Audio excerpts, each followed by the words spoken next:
Tour কাৰ্যসূচীসমূহ আৰম্ভ কৰাৰ আগতে মহামায়া মা কামাখ্যাৰ শ্ৰীচৰণত মই মোৰ শ্ৰদ্ধা সেৱা ভক্তি আগবঢ়ালোঁ।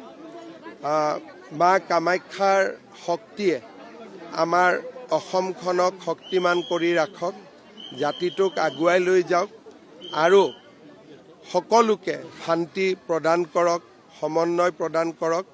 মা কামাখ্যাৰ ওচৰত কামনা কৰিছোঁ আৰু সকলোৰে মংগল হওক তাকে প্ৰাৰ্থনা কৰিছোঁ। আজি মোৰ অইন দিনাৰ দৰে যিধৰণে কাৰ্যসূচী থাকে, এতিয়া মই গোৱালপাৰালৈকে যাম। গোৱালপাৰাৰ পিছত দৰঙলৈকে আহিম, চিলাৰায় দিৱসৰ কাৰ্যসূচীত অংশগ্ৰহণ কৰিম। সন্ধিয়া গুৱাহাটী চিকিৎসা মহাবিদ্যালয়ত কেইবাটাও প্ৰকল্পৰ উদ্বোধন আৰু আধাৰশিলা হ'ব। নিত্য নৈমিত্তিক যেনেকুৱা এটা দিন হয় তেনেকেই দিন আছে, খালি আজি ৰাইজক লগ পাই থাকিম তাৰ মাজে মাজে। চাওক, জন্মদিন মানে এটা বছৰ বাঢ়ি যায়, জীৱনত মেচিউৰিটি আহে, আগত কৰা ভুলবোৰ সংশোধন, নতুন কৰি আগৰ জীৱনটো, বাকী থকা জীৱনটো আৰু বেছি ভাল কৰি পাৰ হওক, কাম কৰিব পাৰোঁ, তেনেকৈ মনত বহুত চিন্তাই আহে জন্মদিনৰ দিনটোত। বিশেষকৈ যেতিয়া ৰাইজৰ মৰম দেখোঁ, ৰাইজৰ আশীৰ্বাদ দেখোঁ, তেতিয়া মনত এটা সাহসো পাওঁ, আত্মবিশ্বাসো পাওঁ।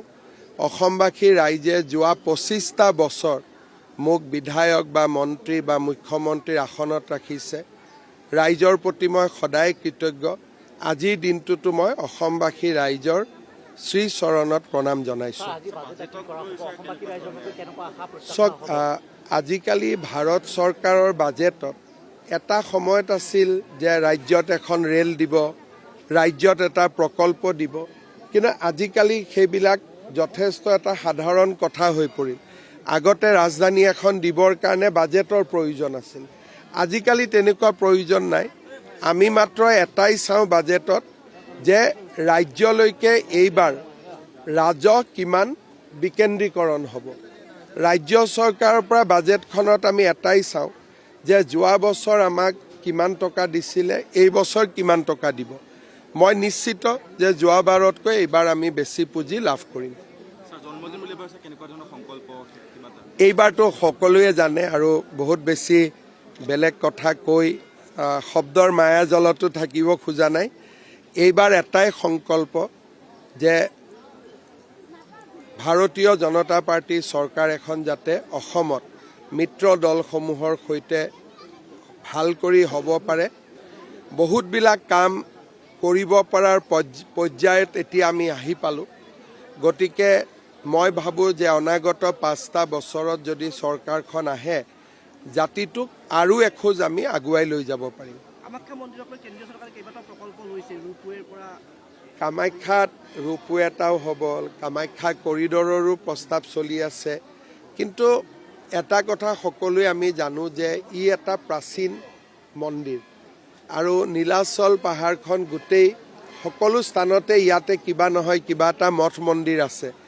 গতিকে ইয়াক উন্নয়নমূলক কাম টকা থাকিলেও নহ'ব, মায়েও কৰিব দিব লাগিব। গতিকে তেনেকৈ যি পাৰোঁ কমিটিয়ে, দেৱোত্তৰে আমি লগ লাগি কৰি থাকোঁ। কিন্তু ইয়াত অসুবিধা আছে, বেলেগ মন্দিৰবিলাক মানুহে নিৰ্মাণ কৰা, ইয়াত মা কামাখ্যা নিজে বিৰাজমান হোৱা। আৰু নীলাচল পাহাৰত ক'ৰবাত যদি অলপ আপোনালোকে 2 টুকুৰ মাটি খুন্দি দিয়ে, কিবা নহয় কিবা এটা নতুন ৰহস্য উদ্ভৱ হৈ যায়।